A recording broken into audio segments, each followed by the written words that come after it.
Hello to you, and welcome to the first episode of The Rise of Darkness. I'm hoping that everybody is having a fantastic dark day, just like me, and not like the bat which just died in lava. I have been thinking since the times of 1.7 and 1.12, there is a magical side of me and a dark side of me which has been left totally unsatisfied, because most of the magic mods that we have in 1.16, 18 and 19 are either incomplete, or you're like, I don't really want to have you in my base. Also, it's very difficult to be evil with them because you can't say, hey, I'm gonna torment you with a flower. Doesn't sound very menacing. So in short, we are playing a version of Minecraft where we can release darkness with its full potential. Basically what I'm trying to say is that this is not going to be a technical modpack like Project Ozone, it's more or less going to be like MC Eternal, where we do stupid things. Although that being said, darkness is not going to function without any resources, so hence we still need to mine. And honestly speaking, darkness does not require these mundane resources. We need something special, something shiny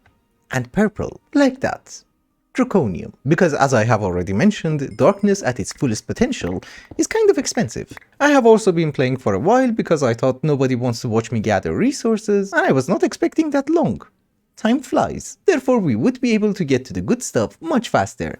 And welcome to my humble abode. This is not my humble abode, this is the farming area. But if we climb the mountain, welcome to my humble abode. We do not have a very fancy house, but I'm using a carpenter's door, so I guess it's fairly fancy. And inside, we have our gizmos. Just a bit. Look, it's getting dark. But this darkness is different than our darkness, so what we need to do is to study. I have been told that there is something waiting for us in this crafting table. An iron-capped wooden wand. And of course, a thermometer. We need to measure everything. I have also been informed that if we use our wand on a bookshelf, we get our guide to darkness. Then let us get the rest of the items that we need. Voila! We shall try to learn more about this world. This is life. If we add chaos to life, death. I'm also very curious to know what is this green stuff which infests the universe. I think it is life on Earth. Herba. And the resources that I have been finding? Vitreous. Now that we have learned a bit of stuff, we should be able to measure everything. And then get rid of them. Gaze into my eyes. Beautiful. Magnificent. Mesmerizing. I know, all of them are very true. The problem is that you can either have beauty or function. Essentially what I'm trying to say is that I'm almost blind and I need to get glasses. And the only thing that I was missing was this. Chaos. Yes, this is going to be much better. Finally, I can see stuff. Yes, I was literally blind. But now that it is nighttime, we can recharge our wand. Just by a bit. You see, every time that you're slaying something in addition to experience, they're going to drop a bit of V. It's not much, but we don't need much.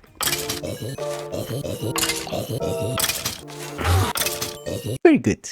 It's full. Whenever you're playing with Thaumcraft, you need to do a lot of research, correct? And by default, whenever you open your Thaumonomicon, there are different types. Some researches are just for free, you don't have to do anything, you just get them. And for the other ones you have to play the minigame inside the research table. But there is another mode which is called the easy mode. For people who have PTSD for doing a ton of research in a modpack whose name shall not be mentioned. And that is, you buy them with aspects. It might sound very cheaty to you, but you should remember something very important. Doing research on your own is far more efficient. You will use the aspects that you already have a ton. Here I don't have any control, so it's more expensive and it requires aspects that you don't really have a lot or use a lot. For example, we have Precontio.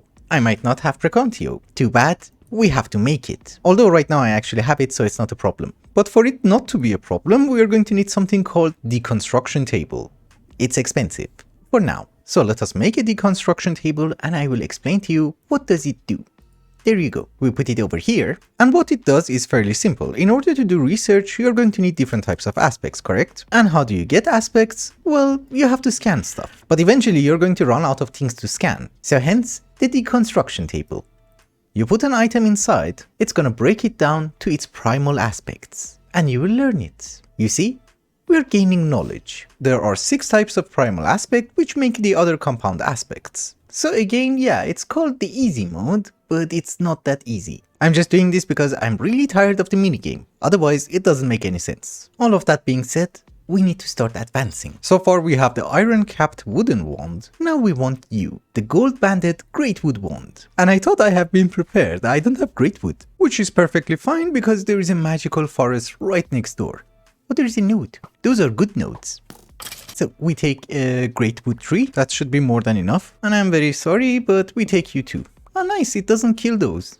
Okay, then we're good. Let us not waste any time and get the items that we want. Gold caps, greatwood rod, and the gold-banded greatwood wand. You guys already know the drill. With the iron one, we're actually paying a penalty whenever we're crafting something. With the gold wand, we don't. The iron one is actually very crude and it's going to damage the nodes. The gold one is not. And always remember to scan.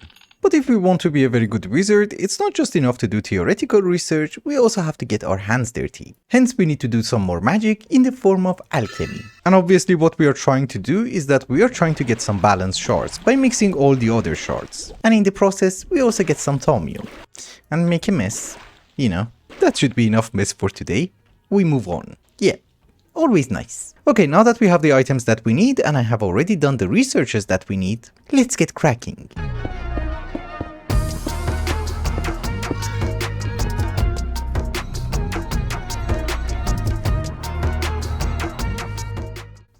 There's a hole.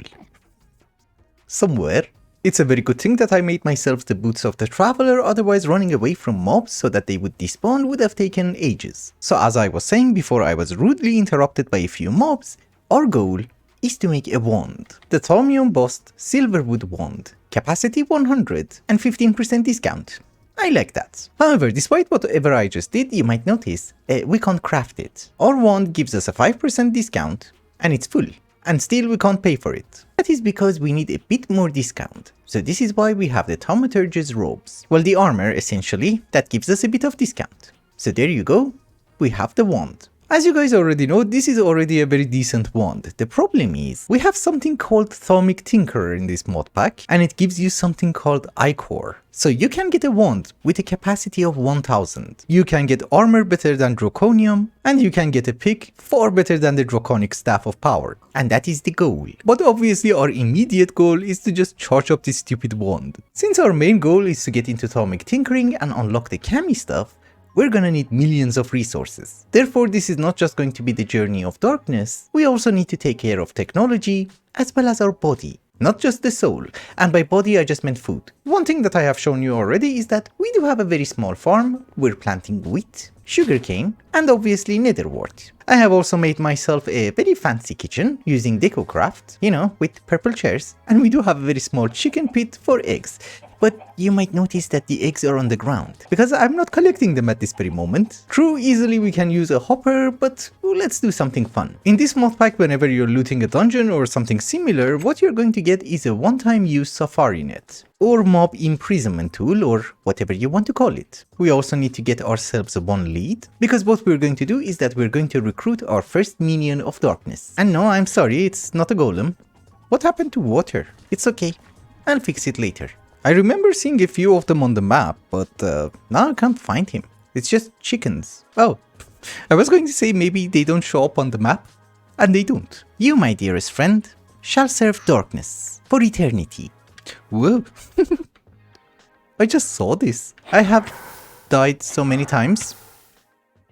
Not like that, but in general. It's not going to be a problem as long as he's not camping my grave, which he is. I almost fell into the ravine. We just run. And yes, I do understand, being one shot means that we have very garbage armor. But all of that shall be fixed very soon, don't you worry. So here's what we're going to do. We're gonna place him down, put a lead on him, and a defense. He's gonna pick up the egg and put it in the chest. Yeah, exactly. You see, we have eggs. They have so many more uses. We're gonna have a lot of them. So after the fiasco of being death, let us get to something more important, technology. At the start of the episode, if you guys remember, I was looking for some draconium, and eventually, yes, we are going to have the draconic reactor. Don't you worry. And the reason for that is very simple. Ore processing. You might notice that we don't really have expensive machines and, well, the ones that we have are kind of garbage without any upgrades. I have actually been cheating with thermal expansion because what I did is that these are basic machines, so they can't be upgraded. So I took the redstone augment out and I put a speed upgrade in. So this cannot be turned off with a redstone. I can actually put all the upgrades, but I do need it to eject. Well, mining is fun, I enjoy it a lot, we have fortune on our pig, and eventually if we have an ender quarry, we're also going to have fortune on that one as well. So that takes care of some things like redstone, coal and lapis. But what do we do with the metals? Well, for the moment I'm using a sag mill and a furnace, so we're basically smashing it and cooking it. But there is obviously a far better option from Draconic Evolution, and that thing is called the Draconic Chest, which kind of has a horrible recipe. You need to make a diamond chest, actually 2 of them, then upgrade it to obsidian chest, smelt some of the draconium that you have, obviously, a draconic core, furnace,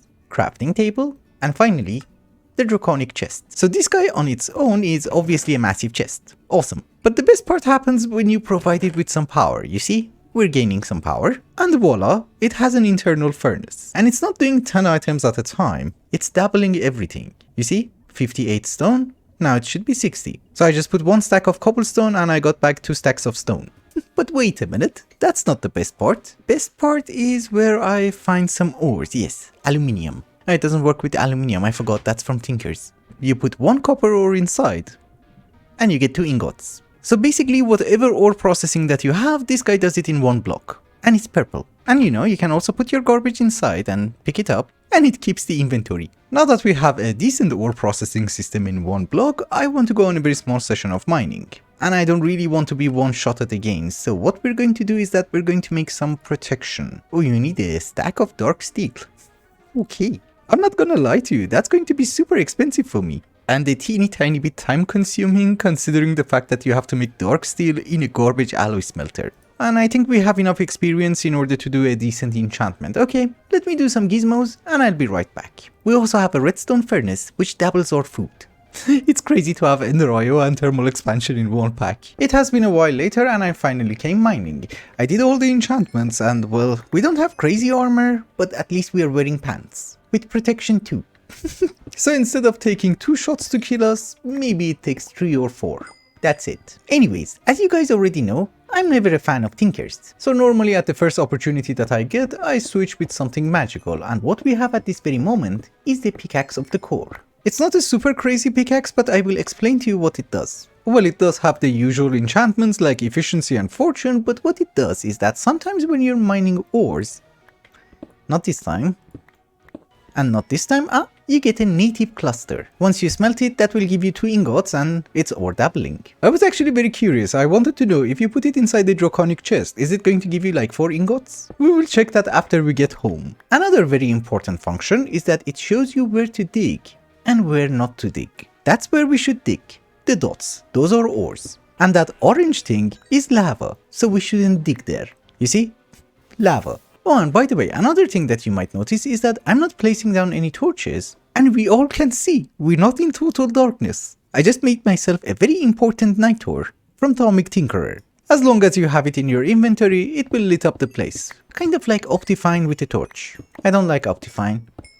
They're weird. I am finally back at the base after a massive session of mining, and we have tons of experience, which is always good. And let us try this. I give you 1 native iron cluster. Oh, we get 2 ingots, okay. Which I guess on its own, it's not the worst thing in the world. We are already doubling our ores. We would be able to put you on automatic, right? Yeah, it automatically does everything, but we don't want you to do stone. Because stone gives you circuit plates, and obviously nickel.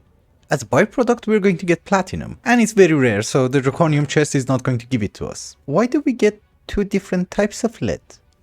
You can't convert it, can you? Yeah, you can. It's fine. Oh, now it's a different lead. It's okay, who cares? Lead is lead. Just before we wrap up today's episode, there is one more thing that we're going to do because I saw a target of opportunity. In this version of Minecraft, if you want to play around with Botania, you cannot straight on and go and make an ender flame. Why? Because you need a mana powder, so you need a teeny tiny bit of mana before you can generate mana. So what should you do instead? Well, obviously, you have to start with a day bloom, which is going to generate you a mediocre amount of mana during the day, or a nightshade, which again is going to give you a garbage amount of mana during the night. However, I have discovered something very interesting, which is going to help us. Although it's just going to help us, it's not going to do everything for us. So we need to start making a few pure daisies. 2 of them should be more than enough for the moment. Oh, I forgot water. And you know, get our living rock. And obviously living wood. What we want is actually 1 mana spreader and a mana pool. And of course I forgot the most important thing, the wand of the forest. Yep, I have actually marked it on the map. It's that way. I'm hearing a slime. Well, I can't see him. It's okay. Anyways, what I found is right over here. Daybloom Primus. These guys are essentially dayblooms. The sheep was talking. Anyways, these guys are dayblooms, but they have an advantage as well as a disadvantage. One advantage is, well, they're already crafted, so you don't have to craft them, obviously. You can just bound it to your mana spreader and it will generate you mana. And the other advantage is, yes, they are dayblooms, but they don't die and they generate much more mana. So what is the disadvantage? You can't move them. Then they will die. But you see, we're getting mana. I don't know if the range is good enough. Can you do this? Are you in range? Yeah? I was not great with my placement. That's the problem. But all of them seem to be fine. Please shut up. You should really know when to close your mouth. Well, for what they were supposed to do, they have already done their job. We can have our mana powder. But this is within render distance of the base, so maybe we can do something very stupid. And yes, I was counting the chunks. Also, you're making a huge mess. At the waterfall. It's not making a mess, but it's on my way, and I don't like that. I don't know if in this version we have Depth Strider or not. If there is, I'm gonna make it too. I actually just remembered I need to make more living rock and living wood, so see you in a bit. Actually, while we are waiting for some resources, there is one very stupid thing that I want to do. Very stupid. I want one of them. We kidnap you and run away. 2 hearts, that's good. Manageable. Yes, we have him. Crimson Cleric. The thing is, they are supposed to drop a book, and well, we really need that book. Yes, hit each other. It's nice. For me. Oh, you're the armored version. Yes, we want you alone. Nobody dropped the book. It's fine. I also shouldn't push it that much, I guess. I was just afraid they might despawn or something crazy, and I wanted a sample. Oh, we got the book. Crimson Rights. So the very stupid idea that I have is that we have 4 dayblooms, right? They're going to stay here forever, so what we can do is that we can utilize that. This is early game, I spend a lot of time on episodes, so over time these mana pools should get full. It might not sound a lot, but at least for getting our first piece of Terra Steel, we should have, I don't know, a bit of mana? Yeah, it's going to be a miserable amount of mana, but it's something after, I don't know, 10 hours or something. Okay, I do hear slimes and I really need the slime balls. Oh, that's it? Yeah, that was it. Only 1 slime. But with that, ladies and gentlemen, I think it's also a good time to wrap up the first episode. Thank you so much for watching, and I hope you enjoyed it. Till the next one, bye bye. And do you have any idea why it's a good time to wrap up the episode? Because I need to gather flowers. A very manly job. Which is obviously something that I don't want anyone to see. We run. Bye bye.